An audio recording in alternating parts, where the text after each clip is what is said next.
Hello, dear students. Today I am going to teach you the poem Amanda from your first flight book of class 10th. This beautiful poem is written by Robert Klein. This poem is all about child psychology. Now, before giving the explanation of the stanzas, I would like to give you the central idea or the theme of this particular poem, Amanda. The main theme of this particular poem is that we, the elderly people, we, the teachers, we, the parents, should give our kids, should give our students some space, some freedom. We should not criticize them all the time what to do, what not to do. Yes, as a responsible parents, guardian, we should tell about them what to do, what not to do, but not all the time, not 24 into 7. We should not criticize them regularly. We should not nag them regularly. And if we are continuously doing this, nag our students, our kids, all the time, this may hinder in their growth. This is not a good thing at all. So, in one line, we can say about the theme of the poem that we, the elderly people, should give our children some freedom, some space, so that they can live their life in a very free way, free manner. Now, coming back to the stanzas, there are 7 stanzas in this particular poem. In the 7 stanzas, we will find out a conversation between an elderly man or elderly person, not should call man, elderly person with the little girl Amanda. Now, about the elderly person, the poet is not clearly said who is that particular elderly person, whether she is her mother or any guardian or anyone. Just in this particular poem, that person is just mentioned as an elderly person, and we are going to read that the conversation that had taken place between the two, Amanda and the elderly person. Now, the first stanza, if you look, the elderly person was saying something to Amanda. Now, what were the thing she was speaking? Now, let's read. Don't bite your nails, Amanda. Don't haunch your shoulders, Amanda. Stop that slouching and sit up straight, Amanda. Now, as you can see, someone is saying Amanda that what Amanda was doing, she was biting her nails. So, this is a bad manner. So, that elderly person was saying not to bite her nails. And what she was saying, don't haunch your shoulder. Now, new word is there, haunch. Now, what is the meaning of this particular word haunch? H-U-N-C-H. It's mean bent. Haunch means bent. Okay. So, she was asking not to bend her shoulders. And what else she was asking? Stop that slouching and sit up straight. Now, a new word is also there, slouching. Now, stop that slouching. Now, slouching means that sitting in a very casual manner. That is the slouching, sitting in a very lazy way. And she was asking Amanda to sit up straight, Amanda. Now, after reading this stanza, you will say that elderly person, whatever the elderly person was saying, she is absolutely right, or he is absolutely right, because Amanda was biting her nails, a very bad habit, bending her shoulders, that was also not good posture, and she was sitting in a very casual manner. So, that elderly person was saying these things to Amanda. Now, what was the reply of Amanda to this particular remark of that particular elderly person? Now, we will see in the second stanza. Let's see in the second stanza. There is a languid emerald sea where the sole inhabitant is me, a mermaid drifting blissfully.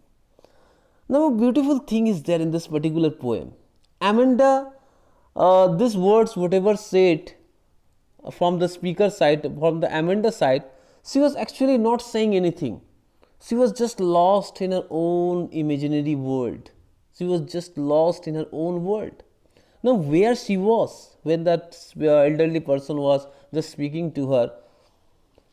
Amanda was where? Now look, there is a languid. What is the meaning of languid? Languid means calm. Emerald sea. Emerald sea means green sea. Where the sole inhabitant is me, sole inhabitant, only one person, that was that little girl Amanda. That means Amanda has lost in her own world. Where she was? She was just in her imagination, she was in the mid of a green sea, green calm sea. And what she was doing there? She was found herself in the form of a mermaid. Now, mermaid, you know, Jalpadi in Hindi we used to call. She found herself as a mermaid, and what she was doing in mid of green sea? She was drifting blissfully. That drifting blissfully means she was swimming happily. Now see the particular thing that happened in the second stanza. Amanda didn't reply anything to the remark made by the speaker, that elderly person. She has lost. She listened all those things, might be, but she didn't give any reply, and she has lost in her own world. And where she was? She was in the middle of the green sea in the form of mermaid. And what she was doing there? She was just happily swimming in there, and there was nobody. Now, look at this particular stanza. Think about this particular stanza. There was nobody. That what does it tell? It tells that Amanda wants completely peace of mind. She was nagged by all the time by that elderly person. So when she thought herself in a particular place, she found herself lonely. Now this shows she was mentally disturbed. She was continually nagged by that elderly person, and that's why she found herself in the middle of the sea. Now look next, the third stanza. What again the elderly person was saying to her? Did you finish your homework, Amanda? Did you tidy your room, Amanda? I thought I told you to clean your shoes, Amanda. Now again, the speaker, the elderly person was asking too many questions to Amanda. Now this time what the question she was asking? She was asking Amanda whether she had finished her homework or not, whether she had cleaned her room or not, whether she had cleaned her shoes or not. Now you will think, sir, what is the wrong about asking this question? Nothing is wrong about asking this question, but the way the elderly person was asking. The way elderly person was asking, that is the main problem for Amanda. She didn't like that tone, the way the elderly person was asking that question, and that's why she didn't give any reply to her questions. Now look, what was his reply in the first stanzas? Actually, orally she didn't give any reply. In spite of doing that, she has lost in her own world, own imaginary world. Now look at the four stanzas, what happened? I am an orphan roaming the street. Now she was thinking about herself, orphan. You know who is called an orphan? किसे orphan कहते हैं पता है? The person who don't have anyone in this particular world. In spite of having so many people, especially the elderly person might be her family member. But in spite of that, she was thinking herself that she was an orphan. And what she was doing? She was moving on the street, and she was moving bare feet. And what she was doing? She was making pattern on the dust. And for her, the silence is golden and the freedom is sweet. Now, silence is compared with golden. Now, why the silence is compared as golden? Because she was, again I am saying the same line, she was continuously nagged by the elderly person. She was disturbed by the nagging. She wants some peace, she wants some silence. And that's why whenever she thought herself in any particular place, she found herself in a lonely place. First of all, she found herself in the mid of the green sea where there was nobody. Now, second time she was found herself in the same way at that particular place there was nobody. So for her, the silence is golden and the freedom is sweet. Now, everybody wants to be free. Everyone wants their freedom. But in that particular home with that elderly person, she was not getting the freedom what she was desiring. And that's why whenever she thought herself in particular place, that imaginative place, she found herself alone, she found herself in peace, and for her the freedom is very sweet. Now again in the fifth stanza, now see what the elderly person was saying to her. Don't eat that chocolate, Amanda. Remember your acne. Amanda, will you please look at me when I am speaking to you, Amanda? Now again look what she was saying.